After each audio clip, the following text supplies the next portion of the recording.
इमाम अबू नईम दलाइल नबुव्वा में इस रिवायत को नकल फरमाते हैं। हज़रत मौला अली उल मुर्तज़ा कर्रमल्लाहु वजह करीम फरमाते हैं कि मैंने अपने वालिद गिरामी हज़रत अबू तालिब से सुना, वो फरमाते हैं कि जब सैयदा आमिना रज़ियल्लाहु ताला अन्हा के यहाँ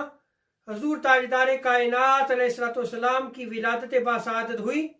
तो हजूर अलैहिस्सलाम के जद्द अमजद हज़रत अब्दुल मुत्तलिब तशरीफ़ लाए और हजूर ताजदार कायनात सल्लल्लाहु अलैहि वसल्लम को उठाया, आपके माथे पर बोसा दिया और फिर हज़रत अब्दुल मुत्तलिब ने हजूर ताजदार कायनात सल्लल्लाहु अलैहि वसल्लम को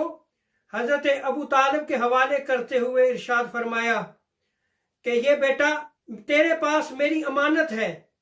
और आने वाले वक्त में मेरे इस बेटे की बड़ी शान होगी।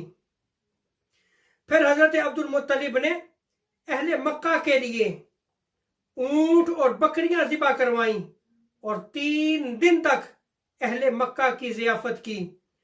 और मक्का की तरफ आने वाले हर रास्ते में हज़रत अब्दुल मुत्तलिब ने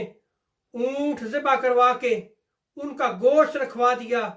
कि जिस इंसान को जितनी ज़रूरत है वह अपनी ज़रूरत के मुताबिक वहाँ से गोश्त ले ले, और उसके अलावा भी जानवर या परिंद जो गोश्त जो है वो उससे फ़ायदा उठाना चाहे वो उठा सकते थे। तो देखें, इस रिवायत से साबित हुआ कि हज़रत अब्दुल मुत्तलिब ने हजूर ताजदार कायनात अलैहिस्सलाम की विलादत बासादत पे ज़ियाफत का भी एहतमाम किया, गोश्त तकसीम फरमाया